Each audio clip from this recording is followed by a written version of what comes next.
సత్యమూర్తి గారు మీరు వింటూ ఉన్నారు. ఇక్కడ దేశంలో ఇప్పుడైనా యుద్ధ వాతావరణం వచ్చినప్పుడు మనకు ఒక సాంప్రదాయంగా ప్రతిపక్షాలన్నీ ఎవరున్నా సరే, మీరు ప్రతిపక్షాలు ఉన్నా లేదు కాంగ్రెస్ మిగతా పార్టీ ప్రతిపక్షాలు ఉన్నా ప్రభుత్వానికి పూర్తి సంఘీభావం తెలుపుతారు. ఆ క్షణంలో ప్రభుత్వం ఏ నిర్ణయం తీసుకున్నా కూడా దానికి మేమందరం మద్దతు అని చెప్తారు. నార్మల్గా రొటీన్గా జరిగేది. ఆ తర్వాత కాలక్రమంలో అప్పటి ప్రభుత్వాలు తీసుకున్న నిర్ణయాల మీద పుస్తకాలు రాసేవాళ్ళు పుస్తకాలు రాస్తారు, పార్లమెంట్లో మాట్లాడేవాళ్ళు మాట్లాడతారు, బయట మాట్లాడేవాళ్ళు మాట్లాడతారు, రకరకాలు జరుగుతూ ఉంటాయి. నెహ్రూ గారు దగ్గర నుంచి ఆ నిర్ణయం తప్పు, లేకపోతే ఇందిరాగాంధీ గారు సైన్యాన్ని వాళ్ళకి అప్పగిచ్చేశారు, ఇలా మీరే బోల్డ్ అని మాట్లాడుతూ ఉంటారు. కొంతమంది అనేక ఆర్మీలో చేసిన వాళ్ళు పుస్తకాలు రాస్తూ ఉంటారు, వాటి మీద చర్చ నడుస్తూ ఉంటుంది. ఇప్పుడు మీ హయాంలోనే అపాయింట్ అయినటువంటి ఒక ఆర్మీ చీఫ్ ఆయన దిగిపోయిన కొద్ది రోజుల్లో ఒక పుస్తకం రాశారు. చాలా అంశాల్లో ప్రభుత్వాన్ని పొగిడారు కూడా, మోడీ గారిని కూడా అద్భుతంగా పొగిడారు. కానీ కొన్ని కీలకమైన సందర్భాల్లో నాకు సరైన మార్గదర్శనం చేయలేదు, మార్గనిర్దేశం చేయలేదు, ఆ కారణంగా నేను కొంత ఒంటరిగా ఫీల్ అయ్యాను, ఇబ్బందిగా ఫీల్ అయ్యాను అన్నట్టుగా ఆయన రాశారు. దాని మీద చర్చకి మీరు బోలెడన్ని అంశాలు పార్లమెంట్లో లేవనెత్తొచ్చు. 60 ఏళ్ళు కాంగ్రెస్ పరిపాలించింది, ఎన్నో నిర్ణయాలు తీసుకొని ఉంటారు, మంచి ఉంటాయి చెడు ఉంటాయి. ఇది వదిలేసి అసలు ఆ పుస్తకాన్ని బ్యాన్ చేయాలంటాం, ఆ పుస్తకాన్ని పబ్లిష్ కాకుండా రక్షణ శాఖ ఆపటం, ఇవాళ ఆ పబ్లిషర్స్ మేము అసలు ఎక్కడా దాన్ని రిలీజ్ చేయలేదు, ఎవరన్నా ప్రదర్శిస్తే కాపీరైట్ చట్టం అని వాళ్ళు చెప్పటం.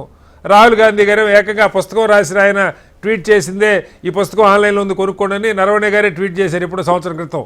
అయినా కూడా ఇవన్నీ చర్చ. అంటే పార్లమెంటులో ప్రభుత్వం రాష్ట్రపతి ప్రసంగానికి ధన్యవాదంలో ప్రతిపక్షాన్ని మాట్లాడనీయకపోవటం, వాళ్ళు లేవనెత్తాలనుకున్న అంశాలు లేవనెత్తనీయకపోవటం, అంతిమంగా ఈ భారం అంతా స్పీకర్ గారి మీద వేసుకొని ఆయన ఏదో వీళ్ళు దాడి చేయబోయారు అని చెప్పి చెప్పటం, వాళ్ళ మీద చర్యలు లేకపోవటం, ఇదంతా తులసిరెడ్డి గారు అన్నట్టు ప్రజాస్వామ్యానికి భారత పార్లమెంటరీ వ్యవస్థకి అవమానం కాదా?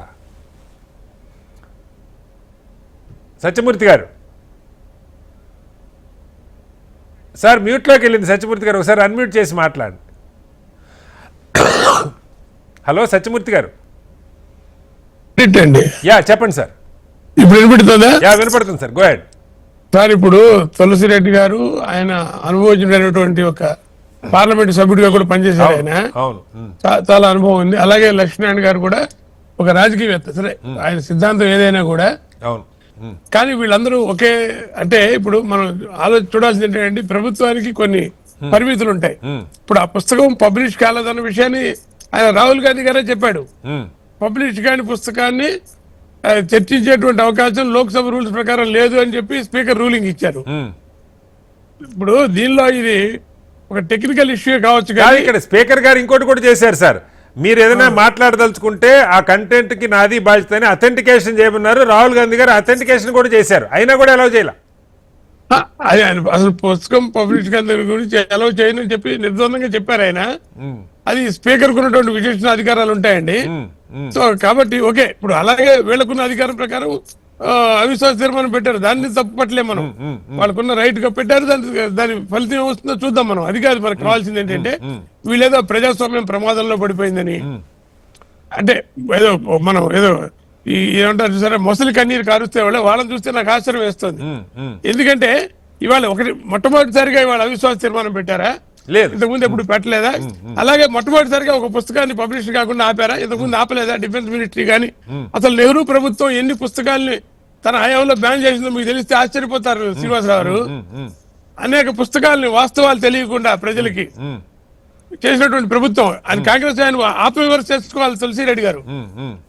ఎన్ని వాస్తవాలు వీళ్ళు తెరమరుగును పెట్టి పుస్తకాలు బ్యాన్ చేశారు. అంటే వాళ్ళ కాదు సార్, వాళ్ళ లైన్ లో ఇప్పుడు నెహ్రూ గారు చేసిన నేను చెప్పేది ఏంటంటే ఇది కొత్త కాదు అంటున్నాను. ఇప్పుడు డిఫెన్స్ మినిస్ట్రీ ఇవ్వాల్సిందని మీరు కూడా చెప్తున్నారు.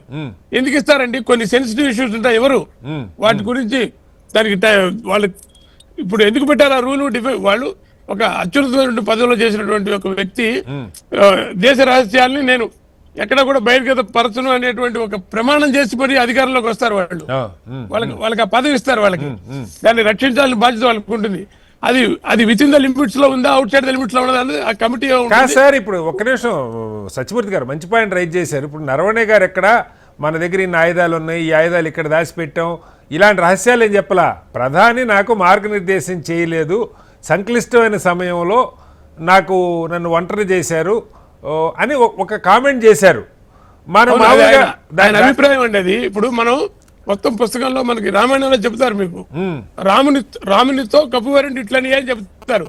మీరు రాముని తోక దగ్గర ఆపేసి తోక పట్టుకుంటే ఎట్లా? కరెక్ట్. ఆ మాట ఏదో పార్లమెంట్ లోనే చెప్పొచ్చు కదా అన్నది ప్రశ్న. మీరే చెప్పొచ్చు. అదే సార్, ఇప్పుడు తులసిరెడ్డి గారు మంచి పండితుడు, ఆయన రాముని తోక పట్టుకుని పీకుతూ ఉంటే ఎట్లా సార్? ఓకే. ఇప్పుడు ఆ పుస్తకం పబ్లిష్ అయితే దాని మీద ఏం చేయాలి అనేది చూస్తుంది. ఎందుకు పబ్లిష్ చేయలేదు అనేటువంటిది ఆ డిఫెన్స్ కమిటీ యొక్క ప్రెరోగేటివ్. అది దాన్ని మీరు క్వశ్చన్ చేయడానికే లేదు అసలు. అది చేయాల్సిందే అంటానికి మీరెవరు? అది వాళ్ళు చూస్తారు. అంటే ఒకటిగా సార్, ఇప్పుడు ఇవాళే కాదు సత్యమూర్తి గారు, ఇవాళే పార్లమెంట్లో కొంతమంది సభ్యులు ఒక ప్రశ్న అడుగున్నారు, దానికి ఒక సమాధానం ఇచ్చారు. పిఎం కేర్స్ అలాగే ఇంకా కొన్ని రకాల అకౌంట్స్కి సంబంధించిన వచ్చే నిధులకు సంబంధించి పార్లమెంట్లో ప్రశ్నలు అడగొద్దు, ఇది ప్రభుత్వానికి సంబంధం లేదు. ఆ శాఖ ఇచ్చినటువంటి సమాధానం, పార్లమెంటరీ వ్యవహారాల శాఖ ఇచ్చినటువంటి సమాధానం అంటే పబ్లిక్ 6,000 కోట్ల పైచీలకు డబ్బులు అందులో ఉన్నాయని చెప్పి ఒక అంచనా కరోనా అప్పటి నుంచి. ఎందుకంటున్నానంటే ప్రజాస్వామ్యంలో అత్యున్నతమైన హౌస్ పార్లమెంటు. ఇదేదో రక్షణకి సంబంధించి రహస్యాలు అడగట్లా. అయ్యా, మన ప్రజలు పిఎం కేర్స్కి నిధులు ఇచ్చారు, ఆ నిధుల్ని ఎక్కడ వాడారు, వాటి జమా ఖర్చులు ఏంటని అడిగితే అది అడగటానికి వీల్లేదని కూడా మాట్లాడుతూ ఉన్నారు. ఎక్కడికి పోతున్నాం సత్యమూర్తి గారు? ఇప్పుడు మన రేవంత్ రెడ్డి గారు చేసినట్టుగా అజరుద్దీన్ ఇంటికి ఏదో మన కోట్ల రూపాయలు ఖర్చు పెట్టి చేసేట ఆయన. మీ దృష్టికి వచ్చిందో లేదో నాకు తెలియదు. మాట్లాడండి, మీరు మాట్లాడండి. చెప్తున్నా. ఇప్పుడు అలా మోడీ గారు ఏమన్నా ఆయన సొంత ఇంటికి ఖర్చు పెట్టుకున్నారా? సో ఇవన్నీ ఏంటంటే కొన్ని ఫలానా మంత్రిత్వ శాఖకి సంబంధించిన ఉంటాయి, కొన్ని దానికి బియాండ్ ఉంటాయి. సో అది బహుశా దానికి బియాండ్ కాబట్టి it is not under our control అని మంత్రి గారికి సమాధానం ఇచ్చి ఉండొచ్చు. మనం దాన్ని తప్పు పట్టాలంటే ఎన్నో తప్పు పట్టాలి. అది కాదు సార్, నేను అంటుంది భారత ప్రధానిగా ప్రజల దగ్గర నుంచి విరాళాలు పిఎం కేర్స్ పేరుతో సేకరించారు. బోల్డ్ అంతమంది వందలు వేలు లక్షలు కోట్లు ఇచ్చిన వాళ్ళు ఉన్నారు. 6,000 కోట్ల దానికి ఆడిట్ ఉంటుందండి. ఇప్పుడు పిఎం కేర్ అనేటువంటిది ఒకవేళ ఒక స్వచ్ఛంద సంస్థ లాగా ట్రీట్ చేస్తే దానికి ఆడిట్ ఉంటుంది. దానికి పార్లమెంట్ కి జవాబుదారీ కాదా? అదే పార్లమెంట్ కి చెప్పాలా, ప్రతిపక్ష నాయకుడికి చెప్పాలా అనేటువంటిది that is up to them. అంతేగాని మీరు దీనికి చెప్పి వాళ్ళ దాన్ని ఏం చేసామంటే వాళ్ళు నేను దాన్ని ఒక దేనికోసం అయితే దాన్ని కలెక్ట్ చేశారో దాన్ని ఖర్చు పెడతామని చెప్తూ ఉండొచ్చు వాళ్ళు. అది కూడా చెప్పట్లేదు సార్, దాని గురించి అసలు అడగొద్దు అంటున్నారు. పార్లమెంట్ లో దానికి సంబంధించిన ప్రశ్నలు వేయటానికి వీల్లేదు, it is out of parliamentary issue అని చెప్పి చెప్తా ఉన్నారు. అదే సమాధానం. అదే ఉండొచ్చు, వాళ్ళ అభిప్రాయం వాళ్ళు చెప్పారండి. ఇప్పుడు మీరు చెప్పారే, వాళ్ళకి ఏ అభిప్రాయం ఉందో అది చెప్తారు. అది అభిప్రాయం కరెక్టా కాదనేటువంటిది ప్రజలు నిర్ణయిస్తారు. ఓకే, ఇప్పుడు చెప్పండి. అంటే ఇప్పుడు మీరు పుస్తకాలకు సంబంధించిన దానికి ఇంకోటి కూడా ఇందాక చెప్పారు, ఏదంటే మహిళా ఎంపీల కుట్ర. అవును. ఇప్పుడు ఒకటండి, మనం చూసాం ఏదైతే మన ప్రతిపక్ష నాయకుడు ఉన్నాడో ఆయన కన్ను కొట్టాడు, కౌగిలించుకున్నాడు, వెళ్ళిపోయి ఇలాంటి సందర్భాలన్నీ చూసాం. ఒక వెకిలి పనులన్నీ కూడా చూసాం మనం. ఆయన దాడి చేయలేదు కదా. మీరు వినండి సార్, జాగ్రత్త వినండి, చెప్పేది పూర్తిగానే ఉండి. ఇప్పుడు మహిళా ఎంపీలను ఏ రచ్చగొట్టారో ఆయనకి స్పీకర్ గారికి ఏం ఇన్ఫర్మేషన్ వెళ్ళిందో, ఒక అగిలీ సిచ్యువేషన్ అవాయిడ్ చేశారంటాడు ఆయన. ఒక అనవసరమైనటువంటి ఒక సిచ్యువేషన్ అక్కడ క్రియేట్ చేయడానికి వీళ్ళు ప్లాన్ చేశారు. దాని సమాచారం నాకు అందడం వల్ల దాన్ని అవాయిడ్ చేయడం కోసం నేనే సలహా ఇచ్చానని చెప్పాడు. అది తప్ప రైట్ అంటే ఇప్పుడు మనకి ఒక రకమైనటువంటి ఇప్పుడు వెళితే ఏం చేస్తారు? మోడీ గారు రక్షించుకోలేరా? మోడీ గారు ధైర్యవంతుడైన ప్రధాన అదే బలహీనమైన ప్రధాన అనేటువంటిది ప్రజలు నిర్ణయిస్తారు, మీరు నేను కాదు. ప్రజలు నిర్ణయిస్తారు, ప్రజలు ఎన్నుకుంటారు. ఇప్పుడు ఉన్నటువంటి ప్రధానమంత్రుల్లో ఇవాళ ఒక ధైర్యవంతుడైనటువంటి ప్రధాని, ఒక నిర్ణయాలు గట్టిగా తీసినటువంటి ప్రధాని. మొన్న ఒక ఆయన చెప్పారు, ఆయన ఏజ్ 70 ఏళ్ళు దాటిపోయినా కూడా ఆయన నిర్ణయాలు 45-50 సంవత్సరాల వయసులో తీసుకున్నటువంటి స్ట్రాంగ్ నిర్ణయాలు, రిస్క్ తీసుకోవడం అనేటువంటిది జనరల్ గా ఆ వయసులో వాళ్ళకి ఉండదు. కానీ మోడీ గారి మనస్తత్వంలో హీఈస్ టేకింగ్ రిస్క్ అని. ఇప్పుడు మనం ఒక డీల్, ఒక అమెరికాతో డీల్ కావచ్చు, లేకపోతే యూరోప్ తో డీల్ కావచ్చు, ఏదైనా కూడా కొన్ని నిర్ణయాలను ఆయన ఒక విప్లవాత్మకమైన నేను అదే అడుగుతున్నాను సార్. మోడీ ప్రధాని చాలా ధైర్యవంతులు, 56 అంగుళాల ఛాతి, ఆయన ధీటుగా ఎదుర్కోగలుగుతారు. ఇవన్నీ మనం కొలుచుకోవచ్చు. మనం కాదు, నా ప్రశ్న కొలుచుకోవడం నేను దాని గురించి చెప్పట్లా. ఇప్పుడు ఇదే పార్లమెంట్ హౌస్ ఇంకొక 3 ఏళ్లు పైగా నడుస్తుంది. ఆ మహిళా ఎంపీలు పార్లమెంట్ లోనే ఉంటారు. ప్రధాని మీద వాళ్ళు ఏదైనా దాడో లేదా అగ్లీ సిచ్యువేషన్ క్రియేట్ చేయాలంటే ఏ రోజైనా క్రియేట్ చేయొచ్చు. వెల్లోకి వెళ్ళటం కొత్త కాదు. ఇక ప్రధాని 3 ఏళ్ళు హౌస్కి రారా? ఎందుకు అనుకుంటారు మీరు? ఇప్పుడు 3 ఏళ్ళు ఇలాగే ఉంటారా వాళ్ళు? వాళ్ళు ఎలా మారుతారు? ఇప్పుడు వాళ్ళు కాంగ్రెస్ ప్లాన్ చేశారు, ఒక తాత్కాలిక ఉద్రేకంలో ప్లాన్ చేశారు అనుకుందాం. దాన్ని అవాయిడ్ చేయాలనుకున్నారు, చేశారు వాళ్ళు. అది అది ఆయన డిస్క్రిప్షనరీ, దాని కింద సలహా చెప్పానని చెప్పాడు ఆయన చెప్పకపోతే మీకు అది కూడా తెలియదు కదా. నిజాయితీ పరుడైన వ్యక్తిగా నేనే సలహా ఇచ్చానని చెప్పాడు. కానీ దాని మీద చర్యలు ఉండాలి కదా. కాదు సార్, వాళ్ళు ఏం కుట్ర చేశారు? ఏమన్నా పెప్పర్ స్ప్రే చల్లబోయారా, లేదా ఆయన మీద పేపర్లు ఇసిరిపోయారా, ఫిజికల్ గా ఆయన మీద దాడికి వెళ్ళబోయారా? ఆ కుట్రనే బయటికి రావాలి కదా. ఇప్పుడు ఉత్త ఎలిగేషన్ అని ప్రతిపక్షాలు అనుకునే అవకాశం ఉంది కదా. ఒకటి సార్, కొన్ని సమాచారాన్ని బట్టి కొన్ని జాగ్రత్తలు తీసుకుంటున్నారు. ఆ మధ్య ప్రధానమంత్రి గారు ఒకసారి పంజాబ్ వెళ్ళినప్పుడు ఆయనకి సడన్ గా సెక్యూరిటీ ల్యాబ్స్ వచ్చింది, మీకు గుర్తుందో లేదు. ఇప్పుడు అలాంటి సిచ్యువేషన్స్ వస్తుంటాయి కాబట్టి వాళ్ళు నిర్ణయాలు తీసుకుంటారు. అక్కడ పార్లమెంట్ లో ఒక అగ్లీ సిచ్యువేషన్ ఉంటూ ఇష్టం లేక నేనే రావద్దనని చెప్పాడు ఆయన. ఆయన అమాయక చక్రవర్తి కాబట్టి అదే ఆయన మాట్లాడుకుంటుంటే మీకు అందరికీ వాళ్ళ అవకాశం వచ్చేది కాదు కదా. కాబట్టి ఇప్పుడు ఇవన్నీ మనకి అనవసరమైనటువంటి చర్చలు. ఇప్పుడు అక్కడ ఇవాళ మీరు చెప్పినట్టుగా జరిగింది, రేపు పొద్దున్న పేపర్లో వచ్చిందా లేకపోతే ఇంకోటి వచ్చిందా, ప్రజలు చర్చించుకుంటారండి. ఇప్పుడు ఆపరేషన్ సింధూర్ కావచ్చు, అంతకు ముందు కావచ్చు. ఇప్పుడు దాంట్లో కూడా ఏం చెప్పాడు ఆయన, జో ఉన్నాయి ఏ నిర్ణయం మీకు సముచితంగా ఉంటే అది తీసుకోండి అని చెప్పాడని చెప్తున్నారు కదా.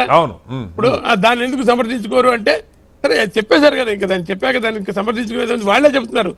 అందులో ఇలా ఉన్నది అని చెప్పేసి ప్రతిపక్ష నాయకుడే చెప్తున్నాడు. సో కాబట్టి ఇదంతా కూడా ఏంటంటే అనవసరమైన రాద్దంతో ఏదో ఒక గొడవ పెట్టి ప్రజల యొక్క దృష్టిని మళ్లించాలని చెప్పేసినటువంటి ఉద్దేశం తప్ప, ఒక రాష్ట్రపతిని అవమానపరిచినటువంటి ఒక ప్రతిపక్ష నాయకుడిని మనం మొట్టమొదటిసారి చూస్తున్నాం. మరి అలా అంటే అసలు ఆయన మాట్లాడడానికి అవకాశం ఇవ్వకుండా అవమానపరిచాడు అంటున్నారు. ఎందుకు మీరు టీవీ చూడండి సార్, ఆయన మాట్లాడుతున్నాడా ఏం మాట్లాడుతున్నాడో తెలుస్తుంది మీకు. టీవీలో బయట చూస్తారా టీవీ? ఎంతో మాట్లాడుతున్నాడు ఆయన, నానా చెత్త మాట్లాడుతున్నాడు, మాట్లాడకుండా ఏం లేడు. రైట్, ఒకసారి లక్ష్మణ్ అంటాడు మళ్ళా వ్యంగ్యంగా. మీరు ఏదో స్పీకర్ వ్యంగ్యం అంటారు, స్పీకర్ కాదు, స్పీకర్ చెబుతున్నాడు నేనేం మాట్లాడాలో మీరే రాసి ఉండి అని చెప్పి స్పీకర్ అడుగుతున్నాడు పైపించు వెటకారంగా. ఇన్ని వెటకారాలు చేస్తున్నటువంటి మనిషికి, అలాగే దేశ విదేశాల్లోకి వెళ్ళి దేశం పరువు తీస్తున్నటువంటి మనిషికి సమయం ఇస్తున్నారు. ఒక ప్రతిపక్ష నాయకుడిగా ఎంత చేసినా సరే ఆయనకి సమయం ఇస్తున్నారు. అనేక విషయాలు మాట్లాడుతున్నాడు కాబట్టి మనకి పత్రికల్లో కూడా వస్తున్నాయి. ఆయన మాట్లాడినవన్నీ మాట్లాడినవ్వకుండా ఎవరు లేరండి. ఇప్పుడు ఆయన మాట్లాడినివ్వలేదనే కదా వాళ్ళు అవిశ్వాస తీర్మానం ఇచ్చారు. అదే ఆయన ఇప్పుడు ఆ పుస్తకం మీద రూలింగ్ ఇచ్చాడు ఆయన స్పీకరు. అవును, అది తప్పు అంటారు ఆయన, నేను రైట్ అంటాడు ఆయన, రూల్ బుక్ చెప్తాను. నేను అడిగిన దానికి మీరు సమాధానం చెప్పాలా? ఆ పుస్తకంలో అంశాలు మాట్లాడాలన్నప్పుడు మీరు అథెంటికేట్ చేసి ఇవ్వండి అప్పుడు చూస్తానని చెప్పారు. ఆయన అథెంటికేట్ చేసి ఇచ్చారు, అయినా కూడా మాట్లాడినవ్వాలి. అది నేను అంటుంది సార్. మీరు అథెంటికేట్ చేయండి. ఆయన అసలు నేను విన్నదైతే ఇప్పుడు మీరు ఆయన ఏమన్నాడంటే, ఒకవేళ పుస్తకం పబ్లిష్ అయినా కూడా దేశ భద్రతకు సంబంధించిన విషయాలు నేను మాట్లాడి ఉన్నాను అని చెప్పాడు ఆయన. అది విన్నారా మీరు? అథెంటికేట్ అంటారు, దేశ భద్రతకు సంబంధించిన సెన్సిటివ్ ఇష్యూస్ ని నేను డిస్కస్ చేయను even if it is publish అని చెప్పాడు ఆయన. ఓకే, అది కూడా వినండి మీరు, అది చెప్తున్నా మీకు. ఒకసారి లక్ష్మణ్ గారు